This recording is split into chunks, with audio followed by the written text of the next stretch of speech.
నమస్కారం మిత్రులారా. శుక్రాచార్యుల షరతు వినిన యయాతి తన యవ్వనంపై, రాజ్యాధికారంపై ఉన్న ఆశతో వారసత్వానికి సంబంధించిన కీలకమైన షరతును దాచిపెట్టి కేవలం యవ్వనం మార్పిడి గురించి మాత్రమే తన 5 కుమారులను అడగాలని నిర్ణయించుకున్నాడు.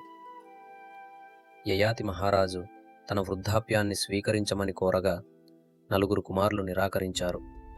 దీని ఫలితంగా యయాతి వారిని శపించాడు. అయితే చిన్న కుమారుడైన పూరువు తండ్రి ఆజ్ఞ మేరకు ఆ భారాన్ని స్వీకరించి తన యవ్వనాన్ని యయాతికి ఇవ్వడం ద్వారా పురు వంశానికి మూలపురుషుడయ్యాడు మరియు శుక్రాచార్యుల షరతుకు అనుగుణంగా రాజ్యానికి వారసుడయ్యాడు. ఈ కీలక ఘట్టాలు, యయాతి శాపాలు, పూరువు వరం వంటి వివరాలను మనం అంతకుముందు ఎపిసోడ్లలో తెలుసుకున్నాం. కాలక్రమేణా ఈ పురు వంశంలోనే భరతుడు జన్మించాడు.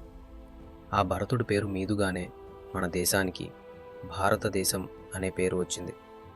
చివరకు ఈ పురు వంశం నుంచే కురుక్షేత్ర యుద్ధానికి కారణమైన పాండవులు మరియు కౌరవులు జన్మించారు. పూరు త్యాగం వల్ల యయాతి యవ్వనం తిరిగి పొందినప్పటికీ ఈ కథకు మూలమైన వృద్ధాప్యం శాపం రావడానికి అసలు కారణం ఆయన భార్య దేవయాని, ఆమె దాసి శర్మిష్ఠ మధ్య జరిగిన భయంకరమైన సంఘర్షణే. ఆ సంఘర్షణ యొక్క పూర్తి వివరాలు తదుపరి వీడియోలో చూద్దాం.